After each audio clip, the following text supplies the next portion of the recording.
నమస్తే, నేను Kavitha. Welcome to I dream news and నిజాలు. ఇరాన్ తను అనుకున్నది ఖచ్చితంగా సాధించి తీరుతాను అనేటువంటి పట్టుదలతో ఉంది. అమెరికా మాత్రం ఒకసారి సంప్రదింపులు ఉంటాయి, శాంతి చర్చలు ఉంటాయి అంటూనే ఇంకొక మాట, మీరు వయలేట్ చేశారు కాబట్టి మీ దగ్గర ఉన్నటువంటి పవర్ ప్లాంట్స్తో పాటుగా బ్రిడ్జ్లన్నింటినీ కూల్ చేస్తాము, నో మిస్టర్ కూల్ గై అనేటువంటి మాటని డొనాల్డ్ ట్రంప్ చెప్తున్నారు. ఇజ్రాయెల్ మాత్రం తన పని తాను సైలెంట్గా చేసుకుంటూ వెళ్ళిపోతుంది. సో ఇది స్టేటస్ కో ఇలాగే ఉంటుందా? స్టాండ్ స్టిల్ అవుతున్నాయా చర్చలు అనేవి? నెక్స్ట్ స్టెప్ ఎలా ఉండబోతుంది? మనతో పాటుగా ఉన్నారు సీనియర్ జర్నలిస్ట్ సురేష్ కొచ్చతిల్ గారు. సార్ నమస్తే. సో ప్రతిరోజు ఏదో ఒకటి ఉంటుంది, ఒక స్టెప్ ముందుకు వెళ్తున్నారు అనుకుంటే ఒక 2 అడుగులు మళ్ళీ వెనక్కు పడుతోంది. అంతకు మించి పెద్దగా అసలు ఎక్కడా మార్పు ఉండట్లేదు. యాజ్ ఇట్ ఈజ్గా ఒక స్టేటస్ కో అనాలా, స్టాండ్ స్టిల్ అనాలా, లేకపోతే ఎవరు మొండి పట్టుదలతో ఉన్నారు, ఎవరు మంకు పట్టి ఉన్నారు? దీంట్లో మనం ఒక రేస్ అగేన్స్ట్ టైం అంటాం ఇంగ్లీష్లో. సీజ్ఫైర్ 2 రోజులు అయిపోతుంది. దాంతోపాటు సీజ్ఫైర్ పొడిగిస్తారంటే ప్రెసిడెంట్ ట్రంప్ 3 రోజుల ముందు అన్నారు, అది ప్రసక్తి లేదు, ఎందుకంటే దాని ముందు డీల్ అయిపోతుంది అన్నారు. ఇప్పుడు డీల్ కావట్లేదు. డీల్లో 3 మెయిన్ ఎలిమెంట్స్ ఉన్నాయి మనకు తెలిసిన మటుకు. 3 ఏంటది? ఒకటి, యుఎస్ దగ్గర ఉన్న యురేనియం గురించి. యురేనియం ఏం చేస్తారు? ఆ యురేనియం యుఎస్కి ఇస్తారా, లేకుంటే రష్యాకి ఇస్తారా, లేకుంటే దాని ప్యూరిటీ తగ్గిస్తారా? 3 పాయింట్లు ఉందన్నమాట. నెక్స్ట్ స్టెప్, దానికన్నా తర్వాత చేయబోయేది ఉన్నది స్టేట్ ఆఫ్ హార్మూస్ని ఓపెన్ పెట్టడం. అది మనం చూస్తున్నాం. 2 వైపుల నుంచి బ్లాకేజ్ నడుస్తుంది. ఒకవైపు నుంచి ఏమంటారు, ఇరానియన్ గవర్నమెంట్ ఏమంటారు, మా వైపు నుంచి ఉన్న షిప్స్ని మేము ఆపేస్తాము, మీరు మా షిప్ని హార్మూస్లో ఆపుతున్నారు, గల్ఫ్ ఆఫ్ ఒమాన్లో ఆపుతున్నారు, so we will have a blockade both ways. కానీ యూఎస్ అంటున్నారు క్వశ్చనే లేదు, we will not lift the blockade, మీరు హార్మూస్ ఓపెన్ పెట్టాలి. 3వది, ఇది 3 మెయిన్ స్టిక్కింగ్ పాయింట్, చాలా ఉన్నాయి దాంట్లో, కాకుండా ఇది 3 మెయిన్ స్టిక్కింగ్ పాయింట్స్ అని ఇవాళ పొద్దున కూడా యూఎస్లో ఉన్న కొంతమంది వాళ్ళ వైట్ హౌస్లో ఉన్న రిప్రజెంటేటివ్స్ మీడియాతో మాట్లాడుతూ అన్నారు ఆఫ్ ద రికార్డ్. 3వది ఏంటంటే, Iran should stop funding all Hezbollah లాంటి అవుట్ఫిట్స్ని ఫండింగ్, ఆర్మింగ్ చేయడం బంద్ చేయాలని చెప్పారు. అది ఇరాన్ ఏం అనట్లేదు ఇప్పుడు, ఎందుకంటే హూతీలు అయితే ఆల్మోస్ట్ వాళ్ళు క్వైట్గా కూర్చున్న వాళ్ళు, ఏం చేయట్లేదు వాళ్ళు. హమాస్ కూడా అంతే. ఓన్లీ యాక్టివ్గా ఉన్నది హెజ్బుల్లా ఒకరే ఉన్నారు. అక్కడ కూడా ఇప్పుడు సీజ్ ఫైర్ ఉంది 10 రోజులు, అది దాంట్లో 3 రోజులు అయిపోయినాయి. ఇప్పుడు అక్కడ మీరు చెప్పినట్ల ఇజ్రాయెల్ కావాలంటే కొడుతున్నారు, సీజ్ ఫైర్ ఉందో లేదో అని చూసుకుంటలేరు వాళ్ళు. వాళ్ళ మీద దాడి జరిగితే ద హిట్టింగ్ బ్యాక్ అన్నమాట. ఇప్పుడు ఇవాళ సాయంత్రం, as we record this program, ఇవాళ ఈవినింగ్, మండే ఈవినింగ్కి ఒక యుఎస్ డెలిగేషన్ ఇస్లామాబాద్ చేరుకుంటా అంటున్నారు. అండ్ రేపు పొద్దున డిస్కషన్స్ మొదలవుతున్నాయి. ఎవరుంటారు అని అడిగితే క్లారిటీ లేదు దాంట్లో. ఫస్ట్ యుఎస్ గవర్నమెంట్ సోర్సెస్ అన్నారు సేమ్ జేడీ వ్యాన్స్ లీడ్ చేస్తారన్నారు. దాని తర్వాత రూమర్ ఏమొచ్చిందంటే అది కాదు, మార్కో రూబియో లీడ్ చేస్తారు. Steve Witkoff and Jared Kushner ఉంటారు ఎట్లనా, ఎందుకంటే వాళ్ళు ఏం మాట్లాడినా కానీ ప్రెసిడెంట్ రిప్రజెంటేటివ్గా వాళ్ళు ఉంటారు. ట్రంప్ పర్సనల్ ఫ్రెండ్స్ ఇద్దరు వీళ్ళు, ఒకరైతే son in law and one is a personal friend, business friend. So వీళ్ళు ఉండాల్సిందే చెప్తున్నారు. సో యూఎస్ వైపు నుంచి అట్లీస్ట్ ఒక డెలిగేషన్ వస్తున్నారనేది కన్ఫర్మ్ అయింది. పాకిస్తాన్ ఇస్లామాబాద్లో ఉన్న రోడ్లన్నీ క్లీన్ చేయడము, అది శానిటైజ్ చేయడము, ట్రాఫిక్ని బంద్ చేయడం అంతా మొదలైంది. వాళ్ళు హై సెక్యూరిటీ జోన్గా మార్చేశారు మొత్తం. కానీ ఇరాన్ వైపు నుంచి ఎవరైనా వస్తారా లేదా అనేది డౌట్ఫుల్ ఉంది ఇప్పుడు. ఇరాన్లో ఒక ప్రాబ్లం ఇక్కడ ఏందుంటుంది, ఇరాన్కి ఒకటి, ఇది కాకపోతే ప్రెసిడెంట్ ట్రంప్ చాలా క్లియర్గా చెప్పారు, if this deal is not done, ఇంకేం లేదు దీని తర్వాత మాట్లాడడం, మళ్ళీ కలుద్దాం, ఏం లేదు, we will start and we will destroy ప్రతి రోడ్డు, ప్రతి పవర్ ప్లాంట్ని మేము కొట్టేస్తాం. ఈ థ్రెట్ ప్రెసిడెంట్ ట్రంప్ దీనికన్నా ముందు కూడా చేశారు, మీకు గుర్తుంటుంది. ఇప్పుడు కొత్తదేం కాదు అది. ట్రంప్ ఆల్వేస్ చికెన్స్ అవుట్ అని, టాకో అని ఒక టర్మ్ ఉంది, ఆయన మళ్ళీ బ్యాక్అవుట్ అవుతారని ఒక ఏం చెప్తారు, ఒక అప్రహెన్షన్ ఉంది, ఇంగ్లీష్లో అంటాం మేము, అది జరుగుతుందో లేదో అని ఒక డౌట్ ఉంది. కానీ ఈసారి ప్రెసిడెంట్ ట్రంప్కి వెనక తిరిగే పరిస్థితి లేదు ఆయనకి. He will not withdraw and 100% వీళ్ళ మీద ప్రెషర్ పెడతారు. అదే టైంలో నిన్న రాత్రి ఒక ఘటన జరిగింది. ఒక Iranian ship Gulf of Oman నుంచి, అంటే పర్షియన్ గల్ఫ్ నుంచి వచ్చి అరేబియన్ సీని వస్తూ గల్ఫ్ ఆఫ్ ఒమాన్ ఎంటర్ అయ్యారు. They were trying to enter the Iranian waters Gulf of Oman దగ్గర. సో ఈ యుఎస్ నేవీ ఆ షిప్ని ఆపడానికి ప్రయత్నించారు, వార్నింగ్ ఇచ్చారు. ఇన్ఫ్యాక్ట్ దాని ఆడియో క్లిప్ ఇప్పుడు యూట్యూబ్లో ఉంది. చెప్పారు చాలా క్లియర్, యూ టు స్టాప్ అంటే వాళ్ళు వినట్లేదు. అది ఏదో కంటైనర్ తీసుకెళ్తున్నారు. సో బహుశా ఏదైనా ఫుడ్ స్టఫ్ ఉండొచ్చు, రైస్ ఉండొచ్చు, గోధుమలు ఉండొచ్చు, తీసుకెళ్తున్నాడు ఇరాన్ వైపు. సో యుఎస్ నేవీ షిప్ ఏం చేశారంటే వాళ్ళ ఇంజిన్ రూమ్ని వెకేట్ చేయమని వార్నింగ్ ఇచ్చారు కెప్టెన్ వీళ్ళందరినీ. బహుశా వాళ్ళు వెకేట్ చేస్తుంటారు. దాని తర్వాత ఒక మిసైల్ దాని లోపల కొట్టారన్నమాట. They fired a missile into the engine room. దాంతో షిప్ డిసేబుల్ అయిపోయింది. దాని తర్వాత వీళ్ళు బోర్డ్ చేశారు యుఎస్ నేవీ పర్సనల్. ఆ షిప్ ఇప్పుడు ఏమైంది తెలియదు, కానీ వాళ్ళ యుఎస్ కస్టడీలో ఉంది షిప్. సో ఇరాన్ అన్నారు అదొక ఇంటర్నేషనల్ వార్ లాగా మీరు సీన్ క్రియేట్ చేశారు, మా షిప్ని మీరు బోర్డ్ చేశారు. అది వాళ్ళ పొద్దున ఉన్న పరిస్థితి. ఇప్పుడు ఏం జరుగుతుంది, ఇవాళ సాయంత్రం కానీ రేపు పొద్దున ఈ డెలిగేషన్ మీట్ అవుతారా లేదా, ఇరానియన్ డెలిగేషన్ రాకుంటే యుఎస్ డైరెక్ట్లీ మొదలు పెట్టేస్తారా బాంబింగ్ అనేది. అది కరెక్ట్గా సీజ్ ఫైర్తో కోయిన్సైడ్ అవుతుంది. చూడండి, అదే ప్లాన్ చేశారు వాళ్ళు. సీజ్ ఫైర్ అయిపోయింది, మేము మొదలు పెడదాం. ఇప్పుడు ఇరాన్ దగ్గర నిన్న ఒక న్యూయార్క్ టైమ్స్ రిపోర్ట్లో యుఎస్ ఇంటెలిజెన్స్ని కోట్ చేసేమన్నారంటే ఇరాన్ దగ్గర వాళ్ళ 70%, which is very surprising, 70% missiles, drones and launchers వాళ్ళ దగ్గర ఉందంటున్నారు. సో ఆలోచించండి, వీళ్ళ లాంచర్స్ అంతా వాళ్ళ దగ్గర ఉందంట. ఇన్ని రోజులు బాంబింగ్ చేసిన తర్వాత కూడా వీళ్ళు ఆల్మోస్ట్ 70% వాళ్ళ దగ్గర ఉంచుకున్నారు. వాళ్ళు ఎక్కడ దాచిపెట్టారో తెలియదు, కానీ they have it with them right now. అది ఉన్నప్పుడు మళ్ళీ ఏం చేస్తారు? ఇప్పుడు ఒక అమెరికన్ ఛానల్లో ఇవాళ పొద్దున ఒక డిస్కషన్లో అన్నారు, సౌదీ అరేబియా మీద ఇరాన్ ఫర్ ఎగ్జాంపుల్ మిసైల్స్ కొట్టేస్తారు. అంటే మా మీద దాడి చేస్తారు, మేము మిగతా దీనికన్నా ముందు కూడా వాళ్ళు చేశారు. ఇది కువైత్, బహ్రెయిన్ అందరి మీద దాడి చేస్తారు.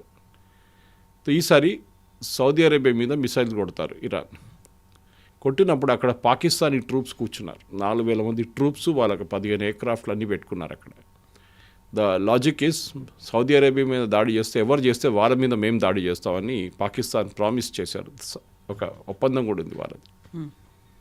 ఇరాన్ సౌదీ అరేబియా మీద బాంబ్ చేస్తారు, పాకిస్తాన్ ఇరాన్ మీద దాడి చేస్తారా? వాళ్ళే మీడియేటర్స్ కదా, వాళ్ళే మీడియేట్ చేస్తున్నారు ఇరాన్తో.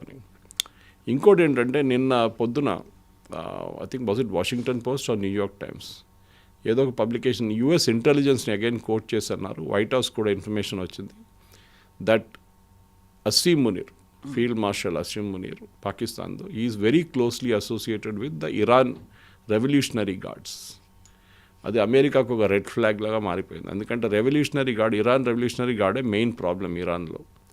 ముల్లాలతో కలిసి ఉంటారు వాళ్ళు, వాళ్ళే ఈ టెర్రరిజం అంతా చేస్తారు, వాళ్ళే ఫండింగ్ చేస్తారు. అది కాకుండా దీనికన్నా ముందు ఐఆర్జీసీ చీఫ్ ఒకరు ఉన్నారు, మీకు గుర్తుంటుంది, కాసిం సులేమానీ. ఆయన్ని ప్రెసిడెంట్ ట్రంప్ ఫస్ట్ టర్మ్లో కొట్టారు, ఆయన్ని తీసేశారు. ఆయనతోని అసీం మునీర్ చాలా క్లోజ్ రిలేషన్షిప్ ఉంది. పాకిస్తాన్ అప్పుడు Asim Munir was the head of intelligence, అప్పుడు ఆయన ఆర్మీ చీఫ్ కాలేదు ఇంకా. సో చాలా క్లోజ్ రిలేషన్షిప్ ఉంది, వీళ్ళు ఇద్దరు నడిమిట్లో ఉండే అని చెప్పి నిన్నటి నుంచి అదొక రూమర్ తిరుగుతుంది. సో ఎక్కడో ఒక చోట్ల ప్రెసిడెంట్ ట్రంప్కి ఇది అడ్రస్ చేయాల్సి వస్తుంది. And why are you trusting Asim Munir, Iran revolutionary గార్డ్తో ఇంత క్లోజ్ సంబంధాలు ఉన్న మనిషిని మీరు మీడియేటర్గా ఎట్లా వాడుకుంటున్నారు అని ఒక ప్రశ్న రావచ్చు. సో ఇవన్నీ ఇలా కంటిన్యూ అవుతున్నప్పుడే మన నౌకల మీద కూడా ఐఆర్జీసీ అటాక్ చేసింది అనే దాంతో 2 మళ్ళీ రిటర్న్ వచ్చాయి అని, ఆ తర్వాత మళ్ళీ లేదు మీ నౌకల మీద మేము అటాక్ చేయము, మీరు మాకు చాలా క్లోజ్ ఫ్రెండ్స్ అనే మాట ఐఆర్జీసీ ఇరాన్ కూడా చెప్తోంది అనేది. అంత క్లోజ్ ఫ్రెండ్స్ అని మనల్ని భావిస్తూ ఉన్నప్పుడు అటాక్ అనేది ఎందుకు చేశారు, అండ్ మనం ఎందుకు ఇంటర్వ్యూన్ అవ్వట్లేదు? భారతదేశం అక్కడ ఒక క్లోజ్ ఫ్రెండ్షిప్ ఉంది, ఒక పాజిటివ్నెస్ అనేది ఉన్నప్పుడు మనం ఇంటర్వ్యూన్ చేయొచ్చు కదా. మనం ఎంటర్ కాలేమా యుద్ధంలో, ఎందుకంటే then it becomes very messy. దానికోసం మనం బయట ఉన్నాం, we are in the Arabian Sea. అక్కడి నుంచి గల్ఫ్ ఆఫ్ ఒమాన్ నుంచి బయటికి రాగానే మన నేవీ ఎస్కార్ట్ చేసి తీసుకెళ్తారు. అది కాండ్లా వైపు ఉండొచ్చు, ముంబై వైపు ఉండొచ్చు, చెన్నై వైపు ఉండొచ్చు, విశాఖపట్నం వైపు, ఎక్కడికి వెళ్ళి షిప్ తీసుకెళ్ళిపోతారు వాళ్ళు. కానీ we cannot enter the strait of Hormuz, చాలా క్రూషియల్ స్ట్రైట్ అది. అక్కడ చాలా మటుకు చాలా డిఫికల్ట్ సిచ్యువేషన్లో ఉన్నారు. ఒక వైపు యుఎస్ నేవీ వాళ్ళది 30-40 షిప్స్, మనం 2 షిప్పులు తీసుకొని ఏం చేస్తాం అక్కడ. ఇరాన్ ఏమంటున్నారంటే అది ఫైరింగ్ జరిగింది కరెక్టే, కానీ ప్రెసిడెంట్ ట్రంప్ దాంట్లో ఒక క్లారిఫికేషన్ ఇచ్చాడు. అది ఇండియన్ షిప్స్ కాదు, they were ships belonging to French and another country, I forget, France and UK. So అక్కడ ఏం జరుగుతుందంటే కవిత గారు, ఇదొక ఇట్లాంటి క్రైసిస్లో ఈ ఫ్లాగ్ మార్చడం, పేరు మార్చడం చాలా ఈజీ. రాత్రికి రాత్రి పేరు మార్చేస్తారు షిప్ది. సో ప్రెసిడెంట్ ట్రంప్ ఎందుకన్నారు అది యూకే అండ్ ఫ్రెంచ్ షిప్ అని? ఆయన యుఎస్ ప్రెసిడెంట్ కదా, ఆయనకి ఇన్ఫర్మేషన్ ఉంటుంది ఈ షిప్స్ ఒరిజినల్ ఎవరి దగ్గర నుంచి అనేది. So originally it was a UK ship and a French ship. దాని పేరు మార్చి ఇండియన్ పేరు పెట్టుకొని దాని ఇండియన్ ఫ్లాగ్ పెట్టుకొని వీళ్ళు బయటకు తీయడానికి ట్రై చేశారు. ఇండియన్ క్రూ ఉన్నారు కరెక్ట్, కానీ ఎందుకంటే ఆ వాయిస్ మీకు మాట్లాడుతున్నప్పుడు Iranian revolutionary gourd and Indian captain మాట్లాడుతున్నప్పుడు ఆ సౌండ్ వస్తుంది చాలా క్లియర్. ఈ was sounding like an Indian only. So ఈ వాజ్ టెలింగ్, మీకు మాకు పర్మిషన్ ఇచ్చారు కదా, మీరు మళ్ళీ మా మీద ఎందుకు ఫైర్ చేస్తున్నారని అడుగుతున్నారు క్యాప్టెన్. సో ఆబ్వియస్లీ వీళ్ళేమనుకున్నారంటే ఫ్రెంచ్ కానీ యూకే కానీ ఇండియన్ ఫ్లాగ్ పెట్టి బయటికి తీసుకెళ్తే ఇరానియన్స్ వెళ్ళనిస్తారనుకున్నారు. కానీ వాళ్ళ నడిమిట్లోనే ఒక కన్ఫ్యూజన్ ఉంది ఇప్పుడు. ఇరాన్లో మేజర్గా Iranian revolutionary guards and Iran political leadership నడిమిట్లో ఒక గ్యాప్ వచ్చింది. వాళ్ళ అబ్బాస్ అర్గాచి వాళ్ళ ఫారిన్ మినిస్టర్ మొన్న కనిపించింది, దాని తర్వాత ఆయన కనిపించట్లేదు ఇప్పుడు. మొన్న ఆయన ఒక ట్వీట్ చేసి, మీకు గుర్తుంటుంది, ఆమె అంత బాగానే ఉంది, అన్ని డిస్కషన్ బాగానే జరుగుతుంది, strait of Hormuz is completely open అని చెప్పి 3 రోజుల ముందు ఆయనే ఫస్ట్ ట్వీట్ చేశారు, ప్రెసిడెంట్ ట్రంప్ చెప్పిన తర్వాత. కానీ ఇప్పుడు చూస్తే దాని తర్వాత within half an hour Araghchi deputy, అంటే ఆయన జూనియర్ డెప్యూటీ ఫారిన్ మినిస్టర్ ఒక ట్వీట్ చేశారు, కాదు the strait of Hormuz is closed. So దాని తర్వాత రెవల్యూషనరీ గార్డ్స్ వాళ్ళు ఒక ట్వీట్ చేశారు, strait of Hormuz is close for all traffic అని. ఆ రోజే అజర్బైజాన్ ఫారిన్ మినిస్టర్ వచ్చారు ఇరాన్కి, that is on Sunday early, Saturday and Sunday early morning. ఆ మీటింగ్లో డెప్యూటీ ఫారిన్ మినిస్టర్ ఉన్నారు, ఆయన కలవడానికి. ఫారిన్ మినిస్టర్ ఎక్కడ పోయింది? సో ఒక ఇరాన్ లోపలే ఏదో ఒక పెద్ద between civilian leadership and military leadership ఒక పెద్ద గ్యాప్ ఒకటి వచ్చేసింది. వాళ్ళ ప్రెసిడెంట్ ఉన్నారంటే ఉన్నారు, ఆయన ఈజ్ కానీ ఒక లైట్ హార్టెడ్ పర్సన్, ఆయన ఎక్కువ టెన్షన్ తీసుకోరు. ఆయన మెయిన్ పర్సన్ అక్కడ వీళ్ళది గలైబాఫ్, వీళ్ళ Iranian speaker of Iranian parliament. ఆయన దీనికన్నా ముందు రెవల్యూషనరీ గార్డ్స్ చీఫ్ ఉండే ఆయన, same position which Qasem Soleimani held, అదే పొజిషన్లో ఆయన ఉన్నారనమాట. దాని తర్వాత ఆయన స్పీకర్ అయ్యారు పార్లమెంట్ది. బహుశా ఆయన ఇప్పుడు కంట్రోల్ చేస్తున్నారు, ఎందుకంటే ఆయన స్టేట్మెంట్స్ ఇష్యూ చేస్తున్నాడు, రెవల్యూషనరీ గార్డ్స్ అదే స్టేట్మెంట్ ఆయన ఇష్యూ చేస్తున్నాడు. Iranian civilian leadership and Iranian military leadership నడిమిట్లో ఒక గ్యాప్ వచ్చింది ఇప్పుడు. దాన్నే అమెరికా ఎక్స్ప్లాయిట్ చేస్తున్నారు. మీకు గుర్తుంటుంది, టాక్స్ మొదలైనప్పుడు ప్రెసిడెంట్ ట్రంప్ ఒక టర్మ్ యూజ్ చేశారు, ఇరాన్లో ఒక ఫ్రెండ్లీ లీడర్షిప్ ఉన్నారు, చాలా సెన్సిబుల్ పీపుల్, వాళ్ళతో మాట్లాడుతున్నామని. అది ఈ ఫారిన్ మినిస్టర్తోనే మాట్లాడుతున్నారు వాళ్ళు. ఫస్ట్ ఆయనే రిప్రజెంట్ చేశారు. ఈసారి పాకిస్తాన్కి పోయినసారి వెళ్ళినప్పుడు ఆయన స్పీకర్ ఆఫ్ ఇరానియన్ పార్లమెంట్, వీళ్ళిద్దరు వెళ్ళారు నెగోసియేషన్కి. అఫ్కోర్స్ టీం తోడు తీసుకెళ్లారు, పెద్ద ఒక టీం. సో ఇప్పుడు అమెరికా దాన్ని ఎక్స్ప్లాయిట్ చేస్తున్నారు. ఎవరు వస్తారు ఇస్లామాబాద్కి అని మేము అప్పుడే ప్రశ్న అడిగాం. ఇరాన్ రాకపోతే ఏమవుతుంది, ఇరాన్ వస్తే ఏం చేస్తారు? ఇరాన్ అంటున్నారు, మీరు బ్లాకేడ్ లిఫ్ట్ చేసేదాకా మేము రాము. దట్ నేవల్ బ్లాకేడ్ మీరు పెట్టారు చూడండి, యూ షుడ్ లిఫ్ట్ ఇట్, అప్పుడు దాకా రా. రెండోది మీకు గుర్తుంటుంది, ఒక మేజర్ డిమాండ్ ఇరాన్ ఏముండే అంటే మా అసెట్స్, బయట ఉన్న అసెట్స్ని మీరు రిలీజ్ చేయాలని చెప్పి. అమెరికా అన్నారు నో. ఇరాన్ ఏమన్నారు, మా దగ్గర ఉన్న ఇన్ఫ్రాస్ట్రక్చర్ మొత్తం మీరు ఇజ్రాయెల్ అండ్ మీరు కలిసి ధ్వంసం చేసిన దాంట్లో మా క్యాల్కులేషన్ ప్రకారం $250 బిలియన్ డ్యామేజ్ జరిగింది. 250 బిలియన్. వారేం అడుగుతున్నారంటే 10% ఆఫ్ దాట్ ఆ డ్యామేజ్ మీరు ఇవ్వాల్సి వస్తుంది మాకు అని చెప్పేస్తున్నారు. 10%, దట్ ఈస్ 25 బిలియన్. అది ప్రెసిడెంట్ ట్రంప్ ఇప్పుడు దాకా నో, ఎస్ ఆర్ నో అని చెప్పలేదు, కానీ అమెరికన్ డబ్బులు మేము ఇవ్వమని చెప్పారు, కరెక్టే. కానీ ఇది $250 బిలియన్ అసెట్స్లో ఇరానియన్ అసెట్స్. అది చాలా మటుకు గల్ఫ్ కంట్రీస్లో ఉన్న సీజ్ చేశారు, యూఎస్లో సీజ్ చేశారు, యూకేలో సీజ్ చేశారు, ఇండియాలో ఉన్న అసెట్స్ కూడా సీజ్ చేశారు. బ్యాంక్లో ఉన్న క్యాష్ ఉండొచ్చు, లేకుంటే బిల్డింగ్లు ఉండొచ్చు, ఏదైనా ఉండొచ్చు. దాన్ని రిలీజ్ చేయాలంటే అది పెద్ద ఇష్యూ కాదు, అది ఇట్ క్యాన్ బి డన్. కానీ అది ప్రెసిడెంట్ ట్రంప్కి ఒక చిన్న ప్రాబ్లం కాబోతుంది. నిన్న ఇంకో స్టేట్మెంట్ వచ్చింది కవిత గారు, నేను బహుశా మీకు పంపించాను.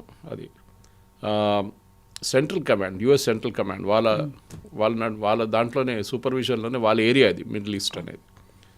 వాళ్ళు ఈ సెకండ్ ఎయిర్క్రాఫ్ట్ క్రాష్ అయిన F-15 క్రాష్ అయినప్పుడు దాంట్లో ఉన్న ఒక కర్నల్ని రెస్క్యూ చేయడానికి ఈరోజు టెక్నికల్ సపోర్ట్ గన్నర్ ఉండే ఆయన చేస్తున్నప్పుడు వీళ్ళకి సిట్యుయేషన్ రూమ్ అని వైట్ హౌస్లో ఒక రూమ్ ఉంది.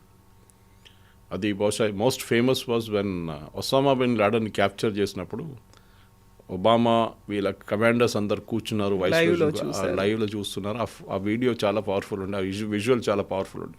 That is the situation. అక్కడ కూర్చొని వీళ్ళు చూస్తారు ఏం జరుగుతుంది. మన దగ్గర కూడా ప్రధానమంత్రి ఆఫీస్లో ఉంది, డిఫెన్స్ మినిస్ట్రీలో సిట్యుయేషన్ రూమ్స్ ఉంటుంది. ఆ రోజు ఈ రెస్క్యూ నడుస్తున్నప్పుడు ప్రెసిడెంట్ ట్రంప్ని బయటికి పంపించేశారంట. Because to use the correct word, ఆయన he was raving like a lunatic, అంటే పిచ్చోడ్ లాగా అక్కడ తిరుగుతున్నాడంట ఈస్ట్ వింగ్లో, వైట్ హౌస్లో, షౌటింగ్ ఎట్ పీపుల్. ఆయన ఎవరు దొరికితే వాళ్ళ మీద షౌట్ చేస్తున్నారంట. ఏంటంటున్నారంటే నాకు ఒబామా లాగా కావాలని లేదు, ఒబామా ఏం చేశాడు, I don't want to do the same thing, I don't want to lose something. మన జిమ్మీ కార్టర్ ఏం చేశాడు, I don't want to do the same thing. అప్పుడు హాస్టేజెస్, ఇరానియన్ హాస్టేజెస్, వాళ్ళు హాస్టేజ్ తీసుకున్నారు అమెరికన్ ఎంబసీలో. సో ఈ was screaming and shouting అంటే ఆయన mental state ఏమైపోయిందో ఇప్పుడు అర్థం కావట్లేదు. పాసిబ్లీ ఆయన టెన్షన్లో ఉన్నాడు, ఎందుకంటే దీని నుంచి ఎట్లయినా బయటపడాలి నేను. లేకుంటే ఈ టాక్స్కి ఇప్పుడు ఇరాన్ రేపు రాకపోతే ఎంత పెద్ద ఎంబరాస్మెంట్ ఉంది కవిత గారు, ఆలోచించండి.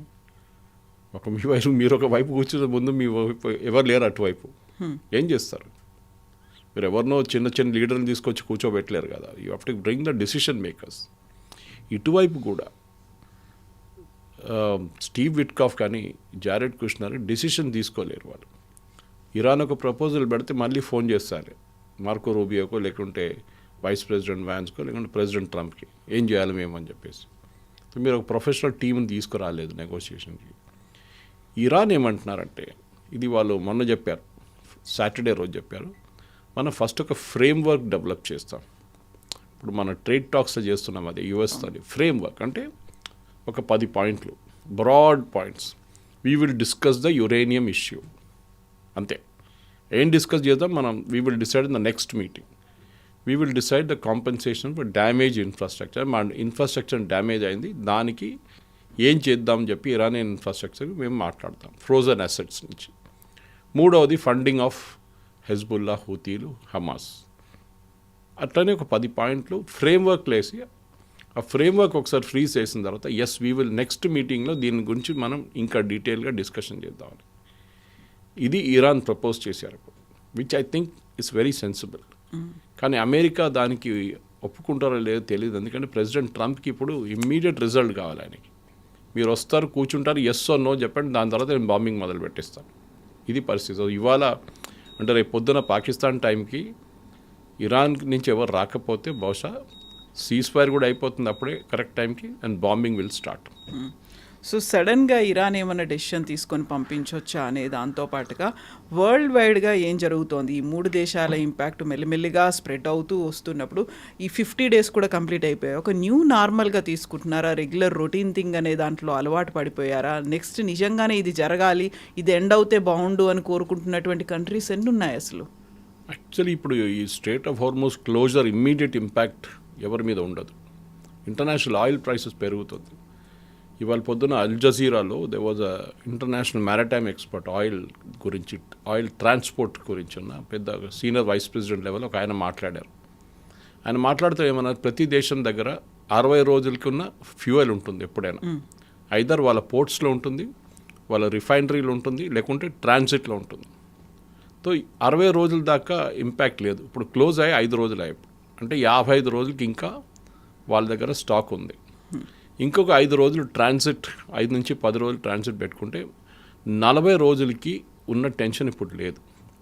So President Trump this way or that way ఒక డెసిషన్ తీసుకొని ఇరానియన్ గవర్నమెంట్ మీద దాడి చేసి వాళ్ళ ఇరానియన్ రెవల్యూషనరీ గార్డ్స్, అది లరాక్ ఐలాండ్ వైపు కానివ్వండి, మిగతా చోట్ల ఇరానియన్ కోస్ట్ లైన్ దగ్గర ఉన్న వాళ్ళ మీద దాడి చేస్తే బహుశా ఈ రెస్ట్రిక్షన్స్ లిఫ్ట్ అయిపోతుంది. నేను అదే చెప్పాను, ఆర్ పార్ అంటారు హిందీలో. ఐదర్ వే. తేల్చుకుందాం మనం. ఎందుకంటే ఇది చాలా రోజులు ఇట్లా పొడిగించుకు తీసుకెళ్ళారు. నేను చెప్పాను మీకు ఒక ఫ్రేమ్వర్క్ అగ్రిమెంట్ అంటే వీ కెన్ పోస్ట్పోన్ ఇట్, కానీ దాంట్లో కూడా ఈ స్టేట్ ఆఫ్ హార్మజ్ ఓపెన్ చేయాలని చెప్పి ఒకటి. ఇప్పుడు ప్రెసిడెంట్ ట్రంప్ అన్నారు, మీరే దానికి యుద్ధంకి వెళ్ళి బంద్ చేయించారు దాన్ని. ఇరాన్కున్న ఒకటే లివరేజ్ అది. ఇప్పుడు ఇరాన్ దగ్గర మిసైల్స్ ఎక్కువ లేవు, ఇరాన్ దగ్గర చెప్తున్నారు కానీ 70% ఉందని కానీ ఎవరు చూడలేదు. ఇరాన్ దగ్గర ఎయిర్ ఫోర్స్ లేదు, నేవీ లేదు, ఆర్మీ లేదు. ఇరాన్ దగ్గర ఉన్న అన్నిటికంటే పెద్ద లివరేజ్ ఏంటంటే స్టేట్ ఆఫ్ హార్మజ్. నిన్న మొన్న చూసినట్లే ఇండియన్ షిప్స్ మీద దాడి చేసినట్లే, ఇండియన్ ఫ్లాగ్ షిప్స్ మీద దాడి చేసినట్లనే పక్కన కూర్చొని ఒక మిసైల్ కొడితేనే, లేకుంటే ఒక చిన్న షిప్ బోట్లో తీసుకొచ్చి ఫైరింగ్ చేస్తాం, ఒక మెంటల్ ఇంపాక్ట్ క్రియేట్. షిప్కి ఎక్కువ డ్యామేజ్ ఏం కాదు, కానీ ఒక ఇంపాక్ట్ క్రియేట్ అవుతుంది. ఇన్సూరెన్స్ కంపెనీస్లో, షిప్లో ఉన్న క్యాప్టెన్స్కి, షిప్ ఓనర్స్కి చాలా భయం వచ్చేది. నిన్న దాకా మీరు చూసుంటారు, ఫస్ట్ డే ఓపెన్ అనగానే ఒక 15-20 షిప్స్లు మూవ్ చేయడం మొదలుపెట్టింది స్టేట్ ఆఫ్ హార్మజ్ నుంచి బయటికి. కానీ ఇమ్మీడియట్గా క్లోజ్ అనగానే మళ్ళీ అందరు తిరిగి వెళ్ళిపోయారు. ఇప్పుడు 0 షిప్స్ ఆర్ క్రాసింగ్. సో ఈ పరిస్థితి ఎక్కువ రోజులు నడివేయలేదు. సో ప్రెసిడెంట్ ట్రంప్ కరెక్టే అని చెప్పింది. ఆర్యాపార్ ఇవాళ సాయంత్రం రేపు పొద్దునకల్ డిసైడ్ చేసుకుందాం. మీరు చేయకపోతే I will finish you of. నేను అనుకుంటే ఇన్ని రోజులు పోస్ట్పోన్ చేసే బదులు this will be the final good thing to happen. కానీ ఇరాన్ ఉన్న ప్రజల వాళ్ళ మనోభావం కొంచెం ఆలోచించండి. ఎగ్జాక్ట్లీ. వాళ్ళకి పవర్ ఉండదు. నెక్స్ట్ 3-4 months కరెంట్ ఉండదు, ఎలక్ట్రిసిటీ ఉండదు, వాళ్ళ రోడ్డు మొత్తం ధ్వంసం అవుతుంది. అప్పుడు ఏం జరుగుతుంది? ఇప్పుడున్న ప్రజలు ఇరానియన్ రెజ్యూమ్ వ్యతిరేకంగా పోరాటం చేస్తారా, లేకుంటే వాళ్ళు ఇరానియన్ రెజ్యూమ్తో కలిసిపోతారా? నిన్న ఒక ఫోటో ఉండే వన్ ఆఫ్ ద ఛానల్స్, ఒక బిల్డింగ్ తెహ్రాన్లో అమెరికన్ ఇజ్రాయలీ బాంబింగ్లో డెస్ట్రాయ్ అయిన బిల్డింగ్కి ఎవరో పెయింట్తో స్క్రాల్ చేశారు. అక్కడ president Trump says help is on the way, okay, and this is the help అని చెప్పి రాశారు. అంటే కూలిపోయిన బిల్డింగ్, డిస్ట్రక్షన్ అంతా అయిపోయింది. అండ్ దాని కింద యాజ్ యూజువల్ వాళ్ళ ఇరానియన్ స్లోగన్ ఒకటి ఉంటుంది, డెత్ టు అమెరికా. సో ప్రజలు కూడా అక్కడ ఏమైందంటే, ఇప్పుడు మీరు ఈ పవర్ ప్లాంట్ కొట్టిన దాంట్లో ఇంపాక్ట్ ప్రజల మీద ఉంటుంది. రెవల్యూషనరీ గార్డ్ వాడు జనరేటర్ పెట్టుకొని వాడు డీజిల్ నింపుకొని వాళ్ళు నడిపించుకుంటాడు లైఫ్.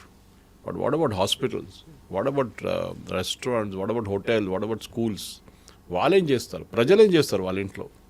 అక్కడున్న ఈ టెంపరేచర్లో they cannot survive without air conditioning. ఏం చేస్తారు? మీకు చెప్పడానికి చాలా ఈజీ, నేను కొట్టేస్తాను, డిస్ట్రాయ్ చేసేస్తాను. మళ్ళీ దాన్ని రిస్టోర్ చేయాలంటే మీకు ఒక 3-4 సంవత్సరాలు తీసుకుంటుంది ఒక పవర్ ప్లాంట్ డిస్ట్రాయ్ చేయాలంటే.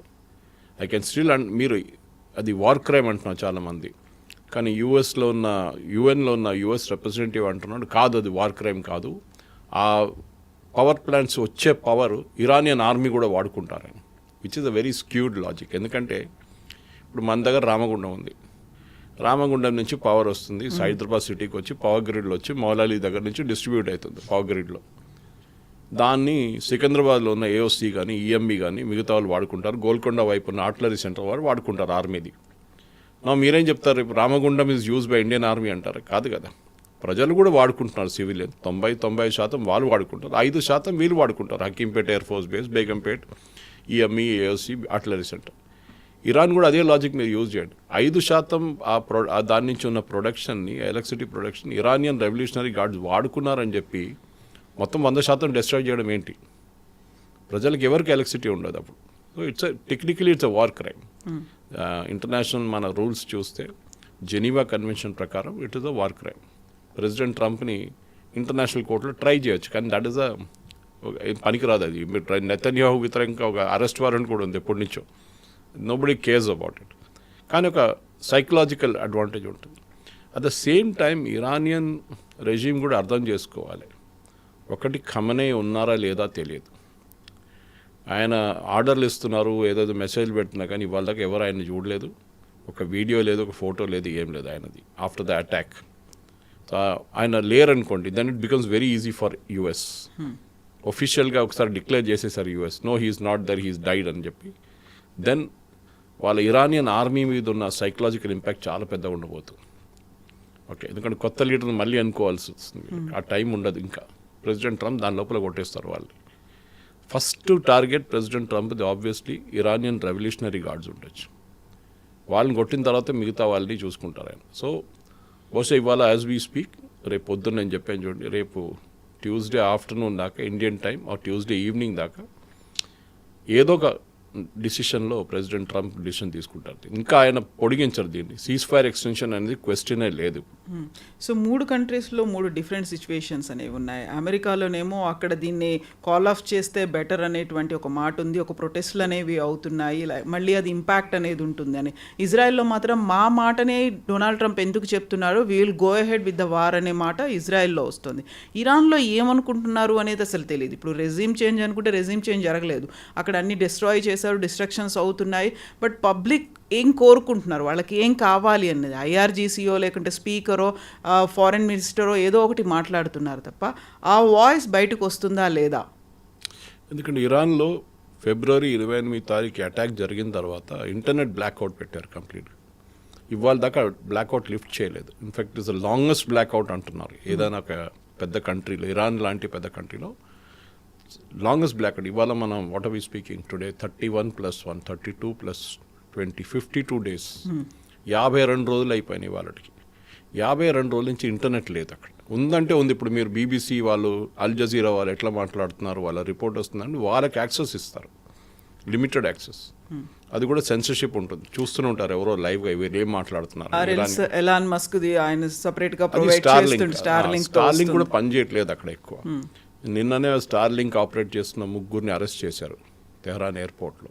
సో స్టార్లింక్ని మనం పక్కన పెడదాం. స్టార్లింక్ నుంచి కాదు, మనకి ఒక పిక్చర్ కూడా కనిపించట్లేదు అక్కడ. కొంతమంది ప్రజలు నిన్న మన తీసిన పిక్చర్స్ కొన్ని ఛానల్స్లో వచ్చినాయి నిన్న. ఆల్మోస్ట్ గాజా లాగా ఉంది సిట్యువేషన్. అన్ని బిల్డింగ్ కూలిపోయినాయి, బ్రిడ్జ్లు పోయినాయి, మేజర్ ఇన్ఫ్రాస్ట్రక్చర్ అన్ని పోయినాయి. రెవల్యూషనరీ గార్డ్స్ వాళ్ళ హెడ్ క్వార్టర్స్ కొట్టేశారు. అది నాట్ ఓన్లీ జస్ట్ తెహరాన్, ఫోడ్రోలో ఉంది, ఇస్ఫహాన్లో ఉంది, మిగతా చోట్ల కూడా అదే జరుగుతుంది. ఆ పరిస్థితిలో ఇరాన్లో ఇప్పుడు ఏం జరుగుతుందని ఎవరికి తెలియదు. మీరు ఒకసారి ఇంటర్నెట్ ఓపెన్ చేశారనుకోండి, ఓపెన్ అప్ చేస్తే వాళ్ళ ఇంటర్నెట్ యాక్సెస్ ఇస్తే మీకు నిజం అక్కడ ఏం జరుగుతుందో తెలిసిపోతుంది. ఇప్పుడు మనకి లెబనాన్లో ప్రాబ్లం లేదు, మనకి 24/7 మనకు తెలుస్తుంది అక్కడ ఏం జరుగుతుందని. గాజాలో యుద్ధం నడుస్తున్నప్పుడు లైవ్గా బాంబింగ్ చూసాం మనం, అక్కడ ప్రాబ్లం లేదు. కానీ ఇరాన్లో ఏం జరుగుతుందని మనకేం అర్థం కావట్లేదు. ఓన్లీ ఏరియల్ షార్ట్స్ వీళ్ళు ది ఇజ్రాయలీ ఎయిర్ ఫోర్స్ కానివ్వండి, యుఎస్ ఎయిర్ ఫోర్స్ రిలీజ్ చేసిన షార్ట్స్ ఒకటే మనకు కనిపిస్తుంది. బహుశా అక్కడ the situation is very bad, చాలా దారుణమైన పరిస్థితి. దీనికన్నా ముందు కూడా చెప్పాం కవిత గారు, మీకు గుర్తుంటుంది, వాళ్ళ ఫుడ్ ఇన్ఫ్లేషన్ ఇస్ 120%. వాళ్ళు తినడానికి ఏం లేదు వాళ్ళ దగ్గర, బికాజ్ వాళ్ళది ప్రతి సోర్స్ బయట నుంచి రావాల్సింది. ఇప్పుడు ఈ బ్లాకెట్ పెట్టిన తర్వాత అది కూడా లేదు. అండ్ ఇరానియన్ ప్రజలు అనేది చిన్న పాపులేషన్ కాదు, 90 మిలియన్ పాపులేషన్ ఉంది వాళ్ళకి. How will they feed them? వాళ్ళని ఎట్లా ఇస్తారు వాళ్ళకి తిండి? నేను దీనికన్నా ముందు ఒకసారి మీకు మన ఛానల్లో చెప్పాను, ఇరాన్కి లోకంలో ఉన్న 2nd largest oil and gas reserves ఉన్నారు వాళ్ళ దగ్గర, after Venezuela. Saudi Arabia is 3rd. కానీ రెవెన్యూలో మీరు చూడండి, US is number 1, Saudi Arabia is number 2. వీళ్ళు ఇరాన్ లేదు, వెనిజువేలా మనం అర్థం చేసుకోవచ్చు. వాళ్ళకు కూడా ఇదే బ్యాన్ పెట్టిన తర్వాత చాలా సంవత్సరాల నుంచి వాళ్ళకి టెక్నాలజీ లేదు, డ్రిల్లింగ్ టెక్నాలజీ లేదు, ఏం లేదు, రిఫైనరీ లేదు. ఇటువైపు ఇరాన్లో కూడా అదే ప్రాబ్లం. శాంక్షన్స్ పెట్టిన తర్వాత వాళ్ళకు కూడా కొత్త ఎక్విప్మెంట్ వాళ్ళు తెప్పించుకోలేకపోతున్నారు. సో వాళ్ళ రిజర్వ్స్ బై 80% వాళ్ళ population is below the poverty line.